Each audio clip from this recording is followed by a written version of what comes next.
Salutare, numele meu este Suciu Vlad Cornel, sunt segment leader în segmentul 1, fac parte din echipa de producție din Hirschmann TM1. Lucrez în cadrul companiei de 6 ani. Experiența mea în Hirschmann Automotive Târgu Mureș a început în anul 2019. După finalizarea studiilor de licență, am ocupat postul de inginer de calitate pe segmentul 5. Pot să spun că a fost destul de greu la început, pentru că ceea ce am făcut în facultate era diferit de postul pe care l-am ocupat, însă cu ajutorul colegilor și a echipei de la acea vreme am acumulat cunoștințele necesare pentru a mă dezvolta.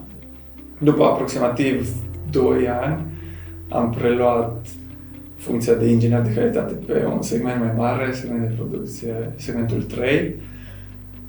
Cumva mi erau familiare informațiile pentru că am lucrat în celălalt segment, însă responsabilitatea și sarcinile erau diferite și mult mai complexe pentru că livram direct la client. Noua poziție de inginer de calitate pe segmentul 3 a venit cu multe provocări, dar liderii de atunci și echipa m-au susținut. Am încercat să onorez sarcinile cu brio. Apoi am simțit nevoia de o nouă provocare, de aceea am aplicat pentru poziția de segment leader în segmentul prototip serie mică. În anul 2023 am început o nouă experiență pe poziția de segment leader pe prototip de serie mică. Totul a fost diferit față de poziția anterioară de inginer. Altele erau responsabilitățile, implicarea mea era mult mai mare, deoarece trebuia să am grijă de mai multe departamente, nu doar de calitate. Dar această poziție m-a ajutat să mă dezvolt pe partea de coordonare a echipei, pe partea de leadership și totodată management.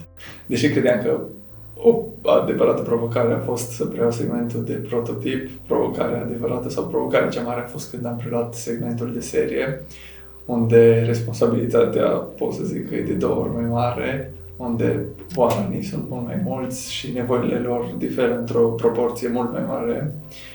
Dar, datorită liderilor și datorită echipei și colegilor, cumva pas cu pas încerc și tind să cred că reușesc să îmi duc responsabilitățile până la capăt. Ca un mic sfat, vă încurajez să începeți o carieră în Hirschmann Automotive TM, deoarece, din punctul meu de vedere, oportunitățile sunt multe și variate și sunt multe șanse să vă dezvoltați pe toate planurile.